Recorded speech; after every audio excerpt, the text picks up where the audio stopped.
My very first mask was made for me in a hospital. At age 3, I was diagnosed with leukemia, and at that time, when I was diagnosed in the 80s, it was the norm to prescribe cranial radiation.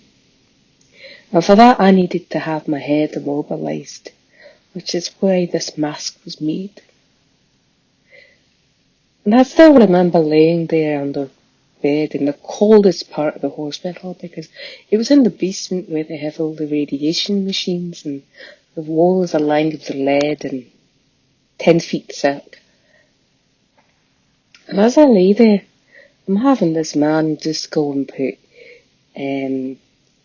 plaster and Paris all over my face with these strips. And it was so weird, and I was cold, even underneath the blanket.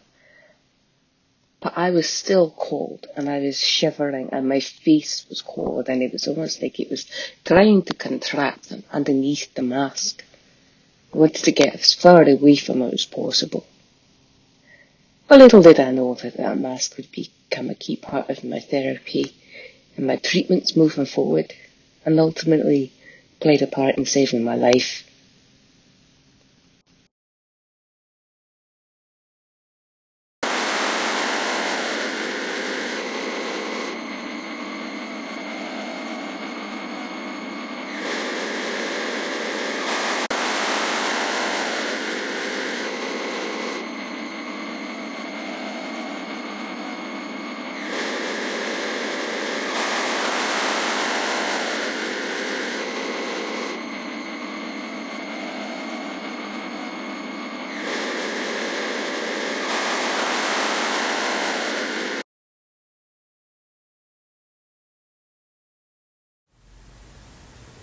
Access to the latest treatments is always really important for patients across the UK, whether that's England, Scotland or Wales, and making sure that it's consistent access for patients is something we're really committed to at Leukemia Care.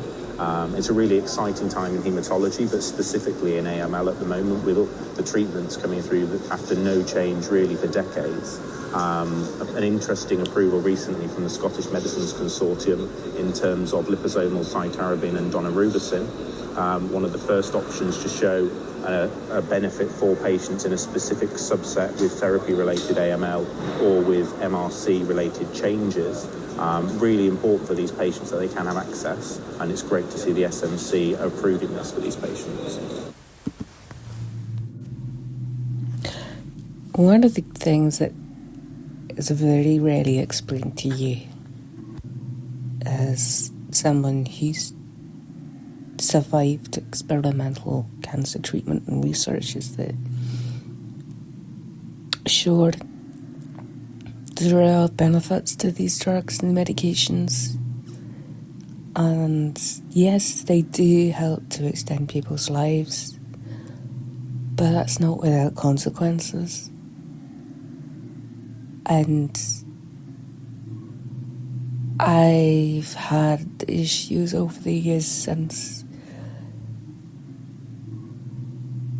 my cancer was cured because of heart condition issues, because of the daunorubicin medication which was given to me to treat the leukemia. It weakened my heart muscles to a point when I was a child, when I was about 10 or 11, and I was blue because my circulation was so bad.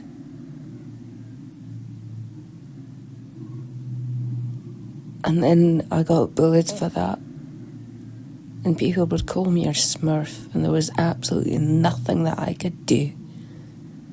And on top of everything else, that all came again from a guardian.